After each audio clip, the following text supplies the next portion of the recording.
Amigos, vamos a tratar ahora el tema relacionado con la situación de Ollantumala y Nadine Heredia. Como ustedes saben, ambos ya encarcelados.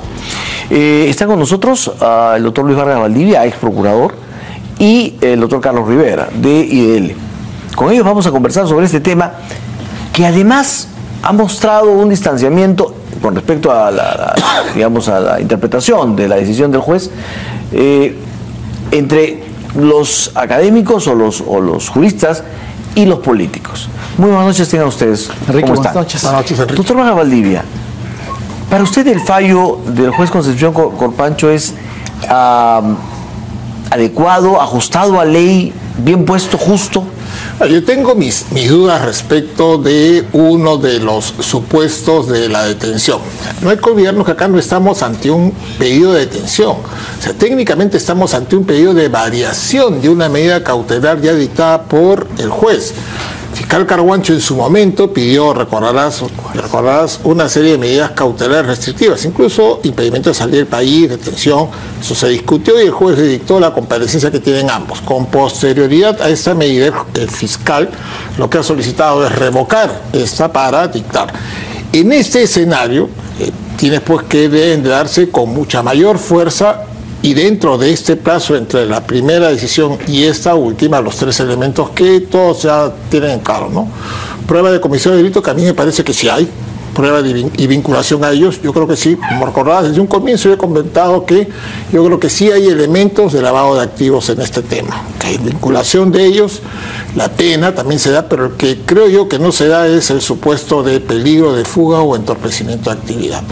El juez da como válida la pretensión del fiscal respecto de peligro de entorpecimiento de actividad probatoria, una grabación que incorpora al proceso respecto de hechos acontecidos en Madre Mía, hace 8 años atrás aproximadamente, cuando lo que tiene que ver es qué sucedió en este lapso, en este año y medio, 2 años, desde que le dio la comparecencia a la fecha.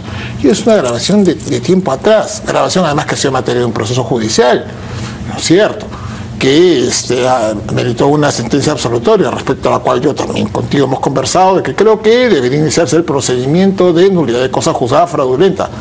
Pero en fin, y peligro de fuga respecto del poder que se otorgó en favor de sus hijas, a mí me parece que esto es muy débil, ¿no es cierto? Esta sustentación del fiscal y del juez es muy débil, es muy peligrosa. ¿Por qué? Porque no solo la doctrina, sino la Corte Suprema del Tribunal Constitucional y la Corte Interamericana han señalado claramente pues que las medidas restrictivas, en especial la detención, debe ser una excepción. Y lamentablemente en nuestro sistema se está volviendo una práctica usual, ¿no? Esto explica por qué muchos juristas están saliendo incluso contra lo opinado por la mayoría de la población, porque finalmente lo que nosotros tenemos que hacer es preservar los derechos de la ciudadanía, luchar por los derechos de la ciudadanía, y ahí me parece en realidad que no está debidamente sustentada, más aún si tienes en cuenta el tiempo que ha transcurrido. Es un proceso que tiene ya casi 2 años. O sea, no es posible que después de 2 años el fiscal pida 18 meses y el juez le conceda 18 meses, o sea, vamos a irnos a un proceso de ¿cuánto? De 3 años y medio, porque es año y medio más. O sea, la verdad no le veo llamada sustento. Doctor Carlos Rivera, le voy a pedir un permiso porque estamos en línea desde Colombia con el doctor Rolando Sousa. Él es penalista y es parlamentario andino por el fujimorismo. Doctor Rolando Sousa, muy buenas noches. Muy buenas noches. ¿Cómo estás, Enrique? Muchas gracias. Queríamos su opinión con respecto a la decisión que ha llevado a la prisión preventiva por 18 meses a Ollantumala y Nadine Heredia. Para usted, ¿esta es una decisión que es justa, que está bien tomada por el juez, que aplica la justicia tal como debía aplicarla? Yo creo que con el lapso de los días, cuando se va leyendo bien el pedido del fiscal, y por lo menos acá no he tenido todavía la resolución concreta del juez, lo hemos escuchado al juez Concepción Carguancho durante casi 5 horas, hacer algo que realmente yo no he visto en mis 30 años de abogado nunca, que un juez en forma oral y con tanto detalle pueda haber hecho conocer a la ciudadanía a su criterio cuáles son las condiciones del 268 del Código Procesal Penal que muy bien ha establecido el doctor Vargas Valdivia. Esto es, que para él había graves y fundados elementos de convicción que lo llevaron a estimar razonablemente que los señores Humala Heredia habían cometido los delitos que se les vinculaban en calidad de autor o partícipe. El segundo tema era la prognosis. El juez explica largamente por qué la pena a imponerse va a ser superior a los 4 años. Y también que en razón de sus antecedentes y otras circunstancias del caso particular, le permitía al juez colegir razonablemente que iba a tratar de eludir la acción de la justicia, es decir, lo que se llama el peligro de fuga, o obstaculizar la averiguación de la verdad, lo que se llama el peligro de obstaculización. En consecuencia, yo creo que una lectura más fina de la sentencia, la resolución, perdón, del juez Concepción Carguancho nos va a llevar a tener una comprensión más amplia. Es cierto que él podía optar por una solución menos gravosa, un impedimento de salida, es cierto que él podía optar por una detención domiciliaria, etcétera, etcétera. Pero él ha establecido, y ojo, estamos en un procedimiento en donde hay 14 investigados preliminarmente. Y el señor Ollantumala y la señora Heredia son 2 de los 14. Respecto a los otros 12, no existen medidas limitativas importantes. Y respecto a los otros 12, ya están sus declaraciones, en algunos casos como testimoniales, en donde hay una fuerte convicción que la pareja Humala Heredia son, por así decirlo, la cabeza de una organización presumiblemente criminal. De manera que en las últimas horas he podido leer, hay una serie de noticias que podrían más adelante llevarnos a pensar en una forma diferente de la resolución del juez Carguancho, cuando se ha establecido el que existiría la posibilidad de que haya un pedido de asilo a la Embajada de Francia, por ejemplo. Si eso fuera verdad, entonces la interpretación que se le da a la sentencia del juez Carguancho, a la resolución del juez Carguancho, sería absolutamente distinta. En consecuencia, yo creo que en el transcurso de los días, cuando se analice con mayor detenimiento, vamos a ir encontrando seguramente algunas convicciones más que nos puedan llevar a pensar que esta medida más gravosa que tomó el juez Concepción Carguancho puede haber sido acorde con la realidad del caso.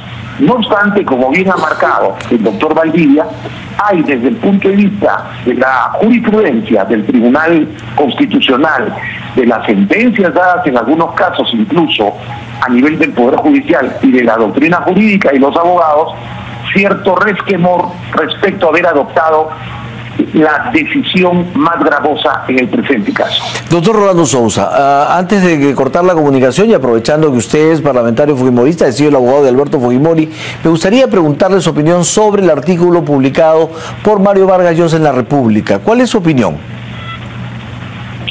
Bueno, yo lamento el artículo del doctor Vargas Llosa por la sencilla razón de que parece que se olvidan que el presidente Fujimori lleva 11 años preso. O sea, se tiene la impresión de que un indulto para el presidente Fujimori es un signo de impunidad. Y eso no es verdad. Un indulto humanitario para el presidente Fujimori no es, y no puede ser de ninguna manera, un signo de impunidad.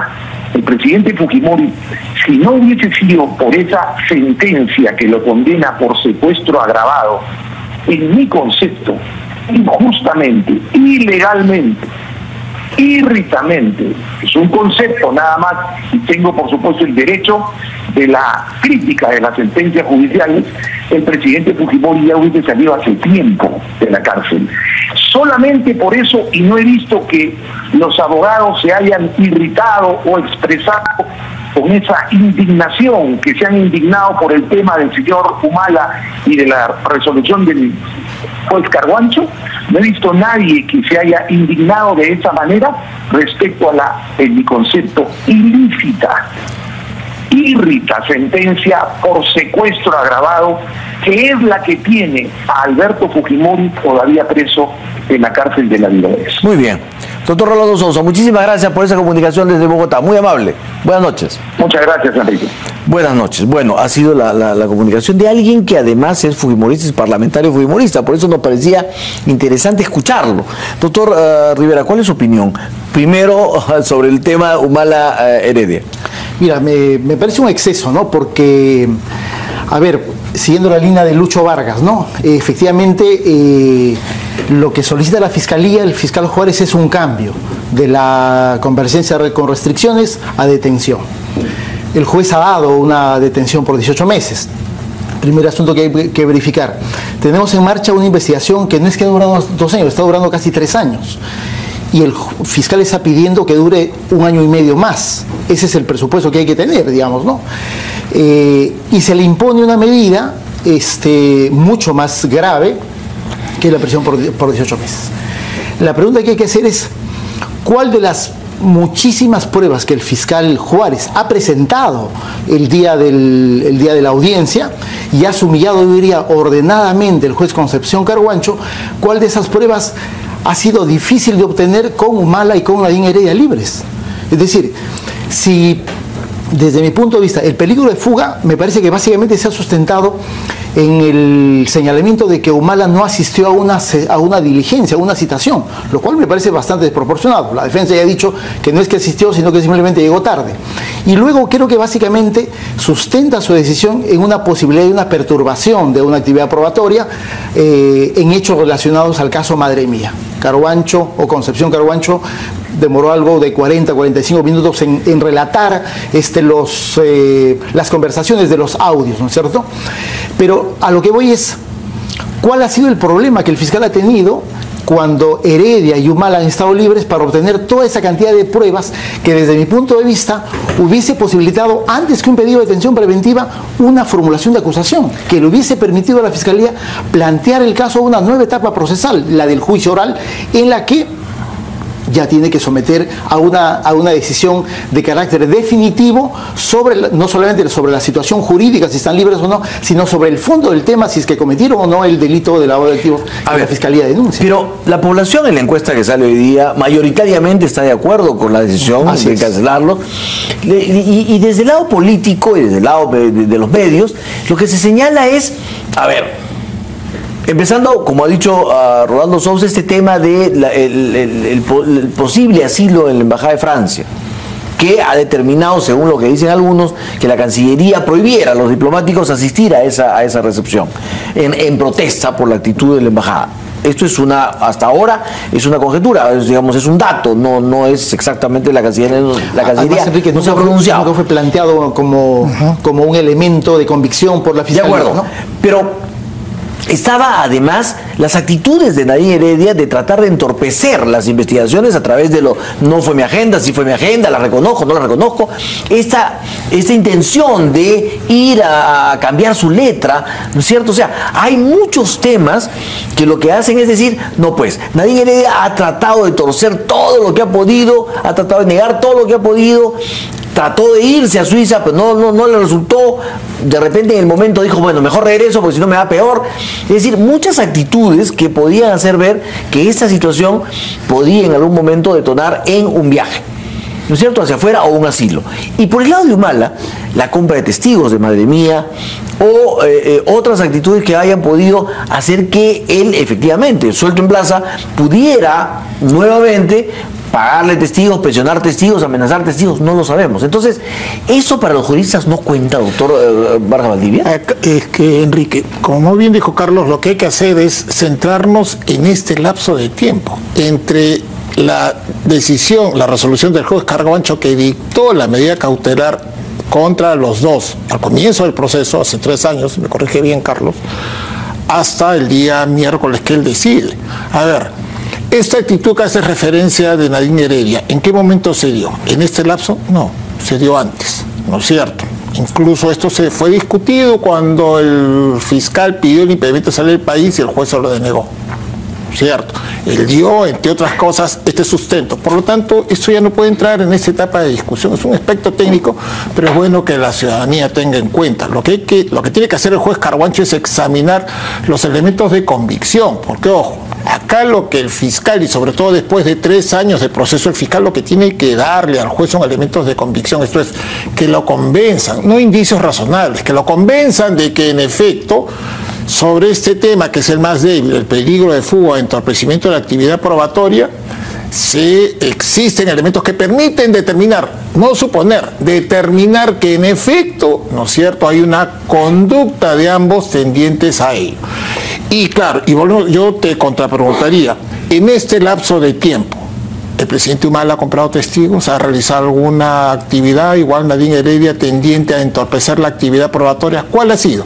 Si tú revisas, ¿no es cierto?, el sumillado de sustento del fiscal, que lo hace bien el juez Carhuancho, no hay nada. Se remite a hechos anteriores. Es más, lo de madre mía sucedió hace ¿cuánto? 8 años. Y hay una sentencia absolutoria. Yo creo que hay que iniciar el proceso de nulidad, pero en todo caso no te sirve para sustentar eso. Y todo esto que se dice que no ha sido aportado por el fiscal, ni menos evaluado por el juez respecto de supuesto pedido de asilo, ha quedado desvirtuado con la conducta de ambos. O sea, finalmente, ¿qué han hecho los dos? Se han puesto a derecho y se han presentado, a diferencia de algunos expresidentes, de casi todos los expresidentes sometidos a proceso. Porque los anteriores expresidentes en su momento se dieron a la fuga, ¿no es cierto? Unos tuvieron que ser extraditados, otros esperaron la prescripción, y tenemos a uno que está todavía peleando para no venir al país. A diferencia de ellos, lo que han hecho es presentarse con lo que creo yo que el peligro de fuga ha quedado totalmente desvirtuado. Usted, en todo caso, ¿qué medida hubiera justificado? Yo hubiera justificado un impedimento de salida del país, ¿no es cierto? No un arresto domiciliario. No sé si un arresto domiciliario, porque el arresto domiciliario es lo que te exige también. O sea, el arresto domiciliario, ojo, es una privación de libertad también. Claro, no estás en el penal, pero estás en tu casa. No puedes recibir a cualquier gente, o sea, estás sujeto también a una serie de restricciones. Yo creo que un impedimento de salir del país, y sí, ahí sí coincido con Carlos y con todos los que señalan que el fiscal lo que debió hacer y debe hacer es formular la acusación.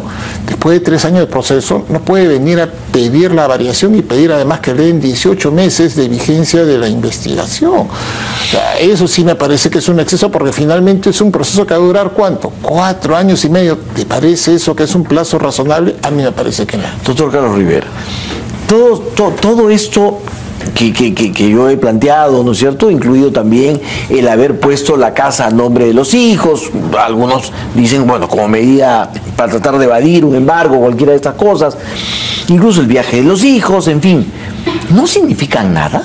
Mira, creo que no tienen el peso suficiente como para acreditar que estaban fugando del país, ¿no es cierto?, y estaban evadiendo la acción de la justicia. Humala creo que en los últimos meses estaba dedicando ya a hacer campaña política, ¿no es cierto?, y visitar sus bases, en fin, y Nadine Heredia estaba en el Perú, luego de haber sido, eso sí, derrotada legalmente en su intento de trabajar en Ginebra. ¿Pero eso no demostraba un espíritu de burlar la justicia en el Perú? Podría ser, pero también es cierto, Enrique, que hay que tomar en cuenta 2 cosas. Uno, estaba perfectamente ubicada en Ginebra. Si es que se hubiese permanecido domiciliada en Ginebra, perfectamente ubicable. Segundo, desistió de la medida y vino radicada a Perú. Y por lo tanto su situación, que además ya fue evaluada anteriormente, es esa que se está presentando. El elemento de la letra y de si es mi agenda o no es mi agenda, mira, más allá de una crítica a la errática defensa, ¿no es cierto?, y un error que creo que le ha terminado costando, porque Concepción lo termina mencionando. En realidad hay que tener en cuenta que en el sistema procesal peruano, Enrique, inclusive la ley te permite mentir si eres el investigado o el acusado, y por lo tanto uno podría interpretar que son actos de defensa de la persona, criticables, mucho más cuestionables si se trata de un personaje político como un expresidente o como su esposa, pero en el marco de del derecho a la defensa es un asunto que no puede ser asumido como un elemento de cargo a los que ya está presentando la Fiscalía en contra de tu persona, ¿no? Vamos a hacer una pausa. De regreso vamos a conversar sobre el avance del caso Lava Jato ¿no es cierto? Hay quienes señalan que ahí la Fiscalía está actuando bien, otros dicen que está actuando mal. Hay esta noticia, ¿no es cierto?, que publica también la República, de que el fiscal ha renunciado a interrogar en Brasil. En fin, volvamos con eso y con el indulto Fujimori, que también es interesante a partir del artículo de Mario Vargas Llosa. Regresamos.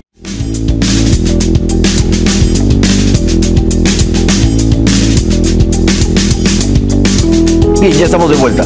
Doctor Vargas Valdivia, para usted, ¿el caso Lavajato se está llevando bien de parte de la Fiscalía? Hay esta noticia, como decíamos, de que, o hay esta idea de que la Fiscalía está siendo muy dura con algunos, muy blanda con otros, o que toma medidas que no debería haber tomado o ha firmado acuerdos que no debería haber firmado. ¿Cuál es su posición?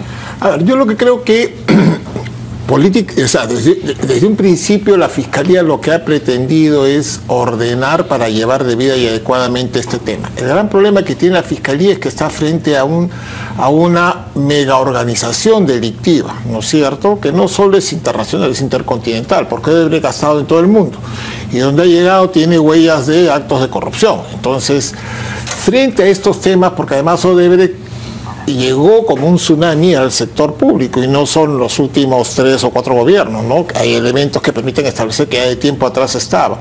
Frente a se ha presentado el problema de organizar debida y adecuadamente las diversas fiscalías, cómo concentrarte y cómo concentrar esfuerzos a efectos de poder llevar a cabo procesos. ¿Por qué? Porque tú tienes acá dos opciones: o organizas un mega proceso que no va a terminar nunca y que además te va a impedir centrarte en tus esfuerzos que deben ser prioritarios, pero por otro lado encontrar las formas. Entonces tienes gente que, algunos fiscales que están llevando a cabo bien. Yo respecto de doctor, acá este proceso de Humala, a mí me preocupa, por ejemplo, el hecho de que se han ido filtrando constantemente una serie de declaraciones brindadas pues precisamente por los acogidos, y esto ha generado por parte de las autoridades brasileñas no solo malestar, ¿no?, sino ya protestas respecto a esos temas y riesgo serio de no seguir adelante.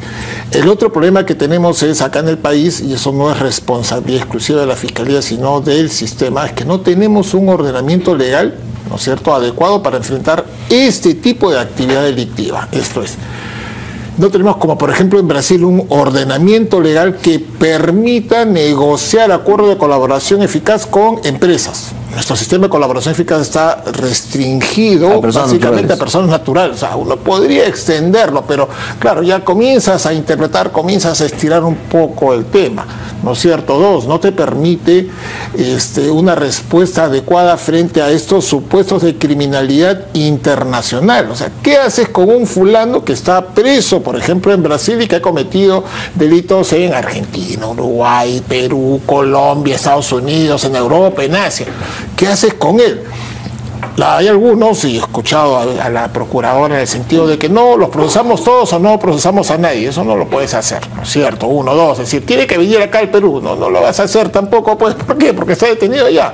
O sea, tienes que entrar a un nivel, ahí hay una doble negociación. Primero, un nivel de negociación con el delincuente, pues son delincuentes. No olvidemos que colaboración eficaz es hecho para no caballeros, sino para delincuentes, como el delincuente. Y otro proceso de negociación con el Estado, ¿no es cierto?, con los fiscales, con los jueces, con el sistema judicial brasileño, que de por sí además es un sistema bastante complicado, ¿no? Porque claro, tienes no solo el tema de esto de justicia federal y justicia estatal, sino sobre todo tienes que la justicia, o sea, el juez Moro y los demás están persiguiendo precisamente desde el presidente de la República, pasando por los ministros y todos los demás. Entonces hay ahí un tema que es complicado, que es complejo, y creo yo que la Fiscalía no ha tenido el apoyo necesario por parte del Ejecutivo para poder llevar a cabo esto. Escuchamos no hace mucho, recién este año, que se ha hecho una transferencia de 10 millones de soles, creo, o 20 millones de soles, que creo yo que es algo insuficiente, pero creo que no ha habido el acompañamiento necesario por parte, por ejemplo, de las demás entidades del Estado, la Cancillería y todo lo demás. Y por último, y con esto termino, no quitar más tiempo, creo que aquí estamos pagando las consecuencias de la propia actitud del Estado, entendido no por el Ejecutivo, sino sobre todo por el Congreso. El no haber otorgado a la Unidad de Inteligencia Financiera facultad de levantamiento del secreto bancario. Eso nos restringe tremendamente, sí, claro que nos restringe tremendamente, y nos lleva a depender de ese tipo de negociaciones. O sea, en lugar los congresistas, en lugar de salir y criticar a la Fiscalía, lo que deberían hacer ahorita es presentar un proyecto de ley para modificar la Constitución y conceder facultades, ¿no es cierto?, a la UIF. ¿Para qué? Para no depender tanto de este tipo de negociaciones. Doctor Rivera. Mira, comienzo diciéndote cómo quisiera que la Fiscalía peruana sea como la brasileña, en la que no se hace ningún tipo de distingo y en la que se empuja con mucha fuerza el tema. Tengo la impresión, Enrique, que hay algunos avances en las investigaciones, pero no son los suficientes y los que ya se ha debido tener después de no medio año, sino más de un año de investigaciones. Hay algunos hechos y casos que han causado mucho efecto más político y mediático que resultado en las propias investigaciones. Me refiero al tema Toledo, me refiero al tema Moreno, me refiero al propio tema Humala, ¿no es cierto? Sobre los cuales además hay que decir que no necesariamente lo que se ha logrado es el resultado de una estrategia propia y nacional, sino de lo que Brasil ha proporcionado en términos de las declaraciones de los colaboradores, básicamente Barata, Odebrecht, ¿no es cierto? Y en ese sentido, yo sí creo que es necesario en este momento, para que a fines de año o a inicios del próximo no hagamos un balance y liquidación de esto, sí es necesario, creo que ese equipo que lidera Hamilton Castro, que lidera el fiscal Vela, sea necesariamente potenciado no solamente en términos de presupuesto, de recursos, de mecanismos, para que de una vez por todas abran el conjunto de investigaciones que se tienen que abrir. Digamos, difícilmente toda esa cerca de 15 años de actuación de Odebrecht se haya podido solamente concentrar en esa media docena de casos que están abiertos, ¿no? Cuando el año pasado el Departamento de Estado de los Estados Unidos revela el acuerdo con la empresa Odebrecht, habla de $29 millones. Todo el mundo ha cuestionado que ese sea el monto de plata que Odebrecht haya pagado. Pero habría que sacar cuenta si es que los casos que ya están iniciados siquiera suman esa cantidad. Difícilmente. Por lo tanto, el ritmo y el sentido de las investigaciones me parece que están completamente disminuidas y completamente retrasadas. En ese sentido, sí nos parece grave lo que se ha publicado esta semana, digamos, esta decisión de prácticamente ya no tomarle declaraciones a Barata. Y creo que eso tiene que ver en relación a lo siguiente, digamos, hay un acuerdo, que no sabemos cuál es, pero hay un acuerdo entre el Ministerio Público peruano y la Procuraduría brasileña, que para todo efecto es el Ministerio Público. Un acuerdo que permite que el Ministerio Público reciba las informaciones fundamentalmente de los colaboradores, fundamentalmente de los altos directivos de Odebrecht, para facilitar ese tono de investigación. Parte de esos acuerdos tiene que ver con que la justicia peruana se comprometa a no procesar a esas personas. Lo extraño es de que cuando los fiscales peruanos viajan a Brasil y vienen a Perú, uno de ellos le abre una nueva investigación a Jorge Barata. Germán Juárez. Y Jorge Barata decide no hablar.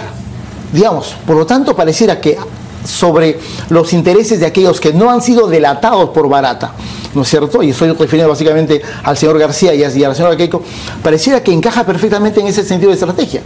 Y ahí viene la decisión de Juárez cuando, luego de la audiencia en la que le otorgan la detención a Humala y Heredia, notifica a la defensa de Humala en el sentido de que él se va a inhibir de tomar declaraciones al señor Jorge Barata, con lo cual realmente creo que termina perjudicando el sentido de las investigaciones. Digamos, este caso, como decía Lucho Vargas, es fundamental al no existir un mecanismo de colaboración de la empresa, por lo tanto que se permita, por lo tanto, la declaración y la colaboración de los principales funcionarios. Barata es un personaje fundamental en la historia de Odebrecht en el Perú, y por lo tanto, si tú generas una decisión que es abrirle una investigación contra el sentido del acuerdo, y el resultado es, Barata dice, ¿sabe qué? No voy a hablar. Bueno, por lo tanto estás disparando a los pies a la posibilidad de que las investigaciones primero avancen y que se abran otras investigaciones, a pesar de haber elementos, ya no de comisión, sino, yo diría, indiciarios de la comisión de otros hechos delictivos. Vamos a hacer una pausa chiquitita y regresamos. Nos queda muy poco tiempo, pero aprovechémoslo. Volvemos.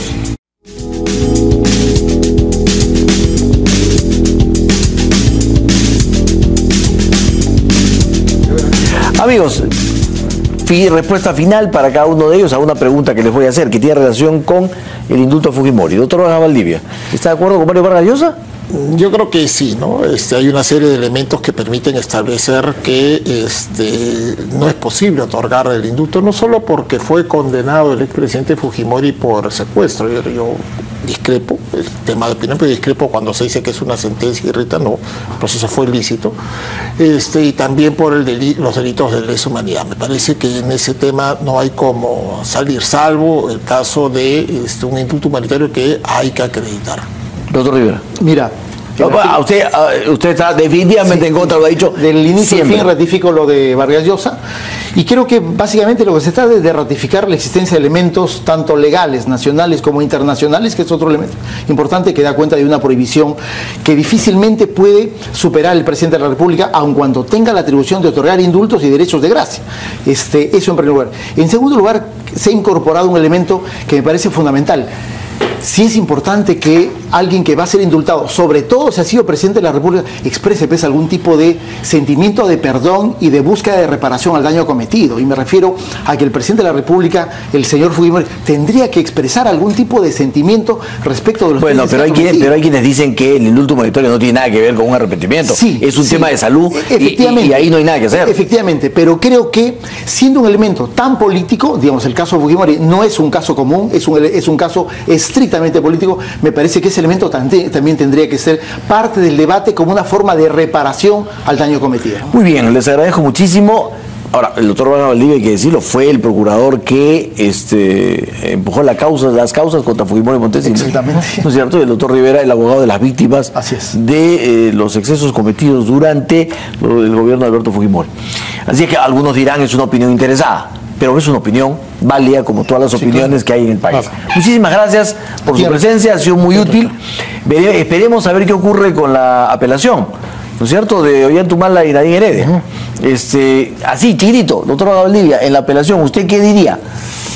Así chiquitito diría que se ha desvirtuado el peligro de fuga con el hecho de que se han puesto a derecho y que no existe peligro de entorpecimiento. ¿Y usted? Me da la impresión que sí hay elementos para que la defensa de Humala discuta, capaz con éxito, una apelación en una sala de apelación. Muchísimas gracias. Amigos, a las 11 de la noche usted puede volver a ver este programa. Y en vivo nos encontramos el próximo domingo, siempre a las 7 de la noche aquí en Canal E.